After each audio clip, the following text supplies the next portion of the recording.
Salamullah ala Yasin Habibillah.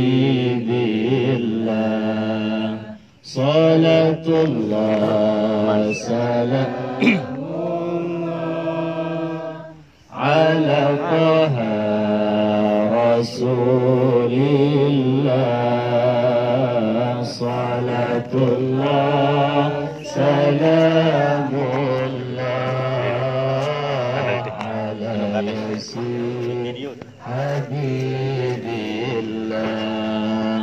Tawassalna bismillah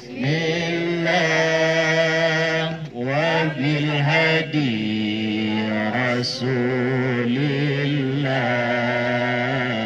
wa kulli mujahidin lillah bi ahlil badri ya Allah. Salatullah salamullah ala Taha Rasulillah. Salatullah salamullah ala Yasin Habibillah. Ilahi salimil ummah minal afati wan niqamah wa min hammin wa min ghunna bi ahlil badri ya Allah. Salatullah salamullah ala Taha Rasulillah. Salatullah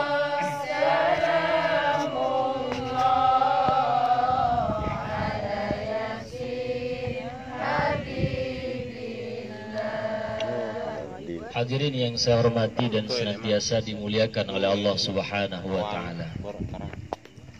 Kata baginda Rasul sallallahu alaihi wasallam di dalam satu hadisnya, la taj'alu qabri 'idan. Jangan kamu jadikan kuburku sebagai tempat rihlah saja, tempat bersantai saja, tempat berkunjung saja. Tapi kata baginda Rasul sallallahu alaihi wasallam, sallu alayya fa inna salatakum tuballighuni haitsuma kuntum. Bersolawatlah kalian kepadaku, kata Rasulullah, di mana saja kalian berada. Fa inna salatakum tuballighuni.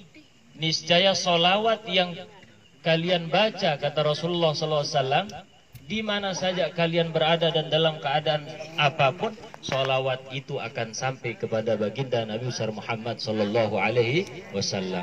Bahkan ketika tadi kita melantunkan solawat dengan berjamaah, apa yang ada di sekeliling kita akan menjadi saksi di hadapan Allah bahwa kita telah bersolawat kepada baginda Nabi besar Muhammad sallallahu alaihi wasallam. Bahkan di dalam kitab yang berbicara tentang Sirul Aulia, salah satu daripada rahasia para kekasih Allah Subhanahu wa taala, di situ dijelaskan tentang kemuliaan baginda Nabi besar Muhammad sallallahu alaihi wasallam, bahwa ketika satu umat Nabi yang bersolawat kepada baginda Nabi besar Muhammad sallallahu alaihi wasallam, Allah mengizinkan ruh baginda Nabi kembali kepada jasadnya, lalu kemudian hidup kembali dan menjawab salam dan solawat daripada umatnya yang bersolawat kepada beliau. Itu sebabnya kekuatan solawat ini tidak bisa tertandingi. Kalau di dalam hadis kita telah mendengarkan bahwa tidak ada kalimat yang paling mulia selain daripada kalimat la ilaha illallah, maka jelas kalimat yang mulia setelah itu adalah bacaan solawat kepada baginda Nabi besar Muhammad sallallahu alaihi wasallam. Karena kalimat tauhid itu disandingkan dengan Muhammadur Rasulullah sallallahu alaihi wasallam. Bapak Ibu hadirin Jamaah sekalian yang saya hormati dan senantiasa dimuliakan oleh Allah Subhanahu wa taala. Dari saya sedikit ingin yang sampaikan mengenai bagaimana tertib di dalam ibadah umroh. Tapi lebih identik bagaimana kita menyampaikan kalimat targhib di dalam menunaikan ibadah umroh itu sendiri. Bahwa yang terpenting kita ketahui adalah rukun daripada pelaksanaan umroh itu sendiri. Pertama adalah niat berihram untuk umroh. Kedua tawaf, ketiga sa'i, keempat tahallul, yakni memotong sedikit rambut atau bercukur. Kemudian yang kelima adalah tartib sesuai dengan rentetan dari awal. Niat berihram untuk umroh. Nawaitul umrata wa ahramtu biha lillahi ta'ala. Nah, kemudian di dalam pelaksanaan ibadah umroh itu sendiri ada hal-hal yang sunnah dan ada hal-hal yang menjadi larangan ketika kita sudah berihram lalu kemudian berniat untuk menunaikan ibadah umroh itu sendiri. Nah, salah satunya sunnah sebelum berihram adalah mandi sunnah ihram. Lalu kemudian membersihkan segala kotoran yang ada di dalam di tubuh kita, termasuk juga memotong kuku. Kalau yang laki bisa saja mungkin memotong jenggotnya dan lain sebagainya. Intinya membersihkan kotoran yang ada di tubuh. Nah, setelah itu baru memakai wangi-wangian. Itulah sebagian daripada sunnah-sunnah sebelum berihram. Nah, setelah kita sudah berihram, bahkan mungkin sudah berniat untuk menunaikan ibadah umroh, yang tadi menjadi sunnah itu hukumnya haram. Memotong kuku, terus kemudian memotong rambut, terus kemudian memakai wangi-wangian dan lain sebagainya. Ini yang terpenting Bapak Ibu jamaah sekalian. Jadi rukun yang tadi yang 5, niat berihram untuk umrah, tawaf, sa'i, tahallul dan tartib ini betul-betul diperhatikan. Sehingga sebelum rukun ini selesai dikerjakan, maka betul-betul Bapak Ibu perhatikan selama pelaksanaan ibadah umrah biar tidak kena dam. Nah, jamaah sekalian yang saya hormati dan senantiasa dimuliakan oleh Allah Subhanahu wa taala. Allah Subhanahu wa taala berfirman, wa atimmul hajja wal umrata lillah. Hendaklah kalian sempurnakan ibadah hajimu, ibadah umrahmu lillah, semata-mata karena Allah. Jadi niat ini penting diperbaiki Bapak Ibu jamaah sekalian. Kenapa? Karena niat ini menjadi tolak ukur sah dan diterima atau tidak amalan kita. Kalau kita melakukan sebuah amalan akhirat, akan tetapi niatnya di luar lillahi ta'ala karena Allah, maka bisa saja amal itu ditolak oleh Allah Subhanahu wa ta'ala. Bahkan amal itu Allah akan berikan sesuai dengan niat fondasi kita pada saat kita mengerjakan ibadah tersebut. Nah, sehingga di dalam hadis Rasulullah SAW dijelaskan, kam min amalin yatasawwaru bi surati a'malid dunya thumma yasiru bi a'malil akhirah bi husnin niyah.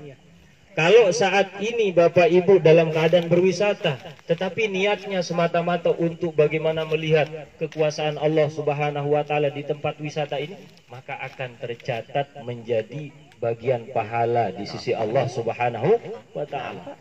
Akan tetapi sebaliknya, wa kam min amalin yatasawwaru bi surati a'malid dunya thumma yasiru bi wa kam min amalin yatasawwaru bi surati a'malil akhirah thumma yasiru bi a'malid dunya bisu'id niyah. Banyak orang yang melakukan amal-amal akhirat, kelihatannya sholat misalnya, puasa, sedekah dan lain sebagainya, akan tetapi amalannya itu tidak bernilai akhirat walaupun pada zahirnya adalah amal akhirat. Kenapa itu bisa terjadi? Bisu'id niyah, karena buruknya niat atau pondasi dari amalan akhirat tersebut. Nah, itu sebabnya lebih-lebih kita akan menunaikan ibadah umroh bertawajuh kepada Allah Subhanahu wa taala, hendaknya niat ini diperbaiki. Apalagi kalau kita sudah store harga paket umroh yang sudah kita tentukan, maka niatkan itu semua menjadi ladang ibadah bahkan untuk mendapatkan keridhaan Allah Subhanahu wa taala. Karena ibadah umroh ini merupakan suatu ibadah yang dimuliakan oleh Allah Subhanahu wa taala, Bahkan salah satu kelebihan menunaikan ibadah umrah ini dapat menghapus dosa, dapat menghilangkan kefakiran. Itu adalah salah satu kemuliaan dari menunaikan ibadah umrah. Sehingga di dalam muqaddimah tadi hadis Rasulullah sallallahu alaihi wasallam menjelaskan, tabi'u bainal haji wal umrati fa innahuma yanfiyanil faqra wad dunub. Hendaknya ibadah haji itu diiringi dengan ibadah umrah berikut-berikutnya. Kenapa? Fa innahuma yanfiyanil faqra wad dunub. Karena antara ibadah haji dan umrah itu sebagai penghapus kefakiran, bahkan sebagai penghapus dosa di antara kita yang menunaikan ibadah umrah. Di dalam hadis lain dijelaskan, al-umratu ilal umrati kafaratul lima bainahuma. Bahwa umrah yang satu dengan umrah yang lain sebagai kafarah, sebagai penghapus dosa di antara kedua ibadah umrah tersebut.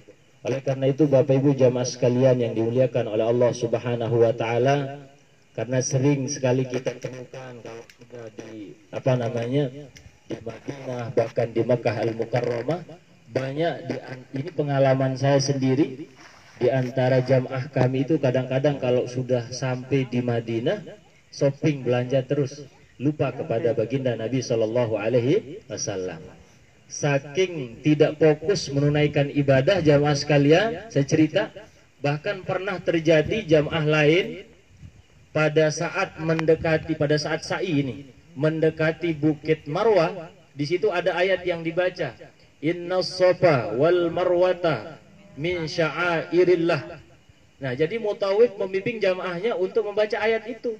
Innas Safa, jamaah ikut Innas Safa wal Marwata. Jamaah tidak bilang wal marwata, wal umrota. Saking melihat sana sini tidak fokus melakukan ibadah. Pengalaman ini menjadi satu ibrah, menjadi satu pelajaran bagi kita, karena walaupun kita banyak harta dan sebagainya untuk kita pergi bolak-balik ke Makkah Madinah, belum tentu nanti ketika kita sudah sampai dan setelah itu kita akan dinasibkan oleh Allah untuk kembali lagi ke Makkah Al-Mukarramah, bahkan berziarah ke Rasulullah, yakni di Madinatul Munawwarah. Oleh karena itu jadikanlah kesempatan atau anugerah yang Allah berikan kepada kita untuk menunaikan ibadah umrah tersebut dengan semaksimal mungkin.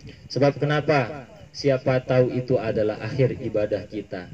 Akan tetapi dengan kita berpikir bahwa pada saat kita menunaikan ibadah, kita jadikan itu menjadi ibadah terakhir kita, itu yang akan menjadikan hati ini hadir kepada Allah, hati ini khusyuk melakukan ibadah kepada Allah Subhanahu wa taala. Jamaah sekalian yang dimuliakan Allah Subhanahu wa taala, tidak panjang saya sampaikan kepada hadirin sekalian, karena nanti tetap akan ada bimbingan, akan ada pengajian umum juga dari pembimbing yang ada di travelnya. Lalu kemudian bahkan ketika sampai di Madinah Al-Munawwarah nanti akan dibimbing langsung oleh mutawif yang ditunjuk oleh travel dari Lombok untuk